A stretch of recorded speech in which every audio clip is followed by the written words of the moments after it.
The university's vision for the site was fleshed out thanks to the architectural firm Carrier Johnson. Gordon Carrier says he was approached with the task of designing a college campus that fits naturally in the Mission Valley Stadium space. Open space is the first thing you think about in a site plan, not the last thing. That turned into natural and recreation space on the eastern and southern edges of the site, which sits lower than the main project area. That would allow for seasonal flooding.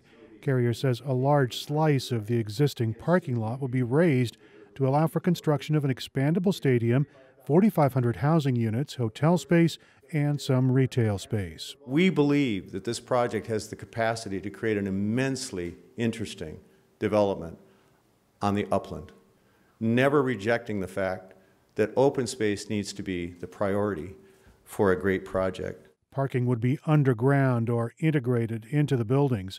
The conceptual drawings show buildings that share Spanish colonial design traits with major structures on the school's main campus.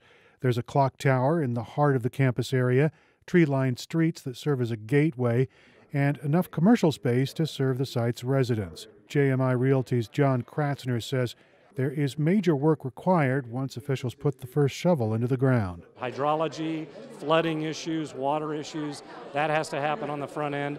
There's very significant utility work that's got to be done on the site. Kratzner anticipates the project would come about in phases. He says building a stadium for the Aztec football team is a priority that needs to be worked on quickly. The first phase will involve the river park, the community parks that you saw, the stadium, potentially an early residential site, and potentially an early innovation hub or campus site.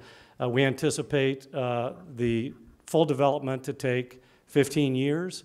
Obviously, that will be influenced by market conditions, but we think it could be accomplished in as few as 15 years. San Diego State University President Sally Rouse says the design meets the university's long-term plans to expand beyond its 283-acre campus on the Montezuma Mesa. She says SDSU West can be built without taxpayer dollars. We talk a lot every day about whether or not there should be more of a state or public investment in the university itself. We don't make the decisions about how much is invested by the state of California in the university. We work with the outcome of that. So perhaps there should be, but we won't count on it. We'll be prepared to move forward with a plan that we're confident can be self-financed. Roush says the land in the campus portion of the project could be sold to a developer, improved, and then the structures could be rented to the school until the builder recoups their investment. Once that happens, the university would take control of those buildings.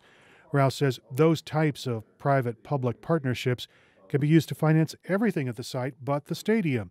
That will be paid for with $250 million in revenue bonds.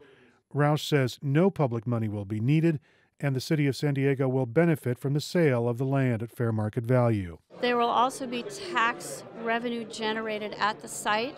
We're hiring a firm in the next few weeks here to actually do some calculations so we can put a number to that. The whole project relies on voter approval of an initiative that hasn't qualified for the ballot yet. Friends of SDSU are in the process of gathering signatures for a measure that allows the city to sell the land and development rights to the school. Rival FS Investors has already qualified a measure for next November's ballot. It seeks to build housing, commercial space, a river park, and a sports stadium as part of an effort to bring a Major League Soccer franchise to the city. FS Investors say the SDSU plan is virtually the same as theirs, but the SDSU plan offers no binding commitments and could cost taxpayers hundreds of millions of dollars. Eric Anderson, KPBS News.